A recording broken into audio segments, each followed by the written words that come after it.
guys, how are you? Hello. Hi, how are you? Good. Hi. Hi, good morning.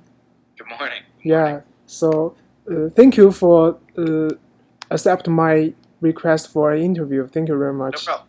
Yeah, okay. So I'd like to start my interview now, okay?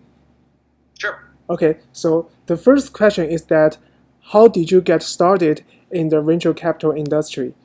Sure. I think venture capital is one of those interesting industries where, I've met maybe 100, 200 people here in New York. Everyone has their own different, unique path. Um, but mine personally was I started off as a lawyer.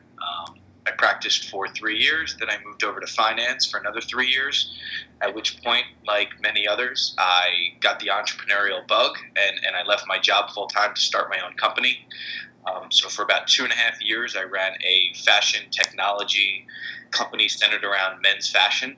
And after that, I wound up, just loving everything about the startup world. I was consulting for a few other companies, went to, you know, a few hundred events probably at that point, and I wound up getting connected with Corigin Ventures.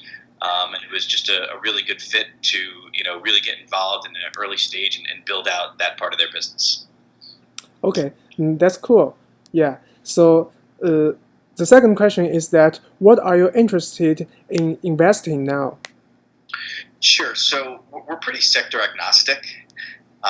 But that being said, we make seed and Series A investments, sort of anywhere from call it $100,000 check up into about $1 million. We really wind up coming back often to consumer related products and services, whether it's a marketplace or the on demand economy. Those are two places that we look to a lot, as well as real estate technology, given that half of our business is actually a real estate company, so we can leverage that and really understand real estate technology and add some value. Oh, okay, cool. So the third question is that what is your investment size and focus? So do you have Sure. any So specialization? yeah, for a seed investment, we're typically investing anywhere from about $100,000 if we're just following on the investment. If we're leading the investment, we'll maybe get up around 500,000. In a Series A, we'll start at 3 to 500,000 and then go up to about $1 million. Oh, okay. So do you have any interesting stories in your career that can share with us? I mean, in Interesting terms of stories. the So I've investment. only really been doing this for about a year, so I don't have any amazing Hello? stories that are funny or anything. But here we call it Transfix, and they are sort of touted as the Uber for trucking. So they have a marketplace of shippers like Nike, Samsung, Barnes and Noble, and then carriers, which are independent and large trucking companies. We certainly weren't going out to find companies in the trucking space. We knew nothing about it, and we actually made our way there through a return investment in the on-demand beauty space. So we're looking at a few companies similar to Glam Squad, which is one of the popular ones, and wound up meeting a director of operations who sort of then passed us on to someone who built out their on-demand software, who is now the CTO of this cool trucking company, and that's how we got involved with Transfix. And I think that really just goes to show that meet as many people as possible, take as many meetings, you never know where they're going to lead you.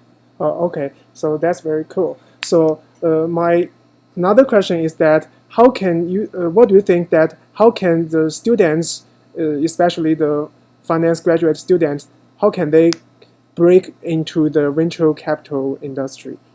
Sure. So, candidly, I think the easiest way to really break in is to have operating experience. And whether that means starting your own company, and I don't think success, failure, but just having that experience really helps. Or it could be joining, sort of a more mature startup as either an early hire, a biz dev guy, even an intern. Any experience there, I think, really helps. Beyond that, and I think maybe more relevant for a student, would be to just get involved in the ecosystem of technology and startups in any way possible, whether it's going to meetups, talking to companies, getting information, and networking within that whole ecosystem is really the way, because that's what we look for when we go to hire, right? Someone who can understand an industry, understand businesses, and find their way through all those people. One other thing I'll note is, it's also very hard as a student to kind of get involved in the entire ecosystem. So perhaps find one vertical that's interesting to you, or maybe that's what your background is, and really become an expert in that vertical in terms of the incumbents, the new players, the technology. And I think you can then be very valuable to somebody. Okay, that's very inside ideas. So my last question is that will you be willing to share your experience at Johns Hopkins Carey Business School in the future? Sure. I mean, it obviously depends on logistics. I don't make it down there too often, but if I'm there, I'd certainly be happy to. If not, I can certainly do things remote. Okay, so let's keep in touch. And if you have time, we'd like to invite you to our business school at Baltimore to give our students a wonderful speech. Sure, let's keep a dialogue going. I never know where my travels take me, so if I'm in the neighborhood and it works out, I'll stop by. Okay, thank you very much for the interview. Yeah. Thanks. Okay, Take have care. a nice day. Yeah. Bye. Thank you.